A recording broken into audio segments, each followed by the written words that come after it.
पुत्रदा एकादशी व्रत कथा। द्वापर युग के आरंभ में महिष्मती नाम की एक नगरी थी जिसमें महिजीत नाम का राजा राज्य करता था। लेकिन पुत्रहीन होने के कारण राजा को राज्य सुखदायक नहीं लगता था। उसका मानना था कि जिसके संतान ना हो उसके लिए यह लोक और परलोक दोनों ही दुखदायक होते हैं। पुत्र सुख की प्राप्ति के लिए राजा ने अनेक उपाय किए, परंतु राजा को पुत्र की प्राप्ति नहीं हुई।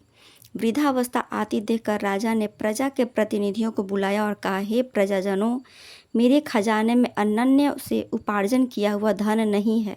न मैंने कभी देवताओं तथा ब्राह्मणों का धन छीना है, किसी दूसरे की धरोहर भी मैंने नहीं ली। प्रजा को पुत्र के समान पालता रहा। मैं अपराधियों को पुत्र तथा बांधवों की तरह दंड देता रहा। कभी किसी से घृणा नहीं की, सबको समान माना है। सज्जनों की सदा पूजा करता हूँ। इस प्रकार धर्मयुक्त राज्य करते हुए भी मेरे पुत्र नहीं है, सो मैं अत्यंत दुख पा रहा हूँ। इसका क्या कारण है? राजा महिजीत की इस बात को विचारने के लिए मंत्री तथा प्रजा के प्रतिनिधि वन को गए। वहाँ बड़े बड़े ऋषि मुनियों के दर्शन किए। राजा की उत्तम कामना की पूर्ति के लिए किसी श्रेष्ठ तपस्वी मुनि को देखते फिरते रहे। एक आश्रम में उन्होंने महात्मा लोमस मुनि को देखा। सबने जाकर ऋषि को प्रणाम किया। उन लोगों को देखकर मुनि ने पूछा कि आप लोग किस कारण से आए हैं? निसंदेह मैं आप लोगों का हित करूंगा। मेरा जन्म केवल दूसरों के उपकार के लिए ही हुआ है, इसमें संदेह मत करो। लोमस ऋषि के ऐसे वचन सुनकर सब लोग बोले, हे महर्षि, आप हमारी बात जानने में ब्रह्मा से भी अधिक समर्थ है, अतः आप हमारे संदेह को दूर कीजिए। महिष्मतीपुरी का धर्मात्मा राजा महिजीत प्रजा का पुत्र को के समान पालन करता है, फिर भी वह पुत्रहीन होने के कारण दुखी है। उनके दुख से हम भी बहुत दुखी हैं। आपके दर्शन से हमें पूर्ण विश्वास है कि हमारा यह संकट अवश्य दूर हो जाएगा, क्योंकि महान पुरुषों के दर्शन मात्र से अनेक कष्ट दूर हो जाते हैं। अब आप कृपा करके राजा के पुत्र होने का उपाय बतलाएं।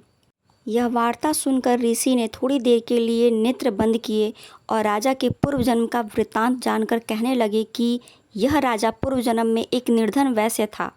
निर्धन होने के कारण इसने कई बुरे कर्म किए। यह एक गांव से दूसरे गांव व्यापार करने जाया करता था। एक समय ज्येष्ठ मास के शुक्ल पक्ष की द्वादशी के दिन मध्याह्न के समय वह एक जलाशय पर जल पीने गया। उसी स्थान पर एक तत्काल की ब्याही हुई प्यासी गौ जल पी रही थी। राजा ने उस प्यासी गाय को जल पीते हुए हटा दिया और स्वयं जल पीने लगा। इसीलिए राजा यह दुख सहना पड़ा। एकादशी के दिन भूखा रहने से वह राजा हुआ और प्यासी गौ को जल पीते हुए हटाने के कारण पुत्र वियोग का दुख सहना पड़ा है। एकादशी के दिन भूखा रहने से वह राजा हुआ और प्यासी गौ को जल पीते हुए हटाने के कारण पुत्र वियोग का दुख सहना पड़ रहा है। ऐसा सुनकर सब लोग कहने लगे कि हे ऋषि, शास्त्रों में पापों का प्रायश्चित भी लिखा है, अतः जिस प्रकार राजा का यह पाप नष्ट हो जाए, आप ऐसा उपाय बताइए। लोमस मुनि कहने लगे, श्रावण शुक्ल पक्ष की एकादशी को, जिसे पुत्रदा एकादशी भी कहते हैं, तुम सब लोग व्रत करो और रात्रि को जागरण करो, तो इससे राजा का यह पूर्व जन्म का पाप अवश्य नष्ट हो जाएगा।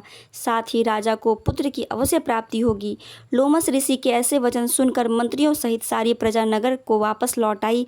जब श्रावण शुक्ल एकादशी आई तो ऋषि के आज्ञा अनुसार सबने पुत्रदा एकादशी का व्रत और जागरण किया। इसके पश्चात द्वादशी के दिन इसके पुण्य का फल राजा को दिया गया। उस पुण्य के प्रभाव से रानी ने गर्भ धारण किया और प्रसव काल समाप्त होने के पर उसके एक बड़ा तपस्वी तेजस्वी पुत्र उत्पन्न हुआ। इसलिए हे राजन, इस श्रावण शुक्ल एकादशी का नाम पुत्रदा पड़ा।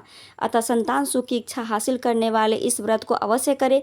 इसके महात्म्य को सुनने से मनुष्य सब पापों से मुक्त हो जाता है और इस लोक में संतान सुख भोग कर परलोक में स्वर्ग की प्राप्ति होती है। जय श्री हरि, राधे राधे, जय श्री कृष्णा।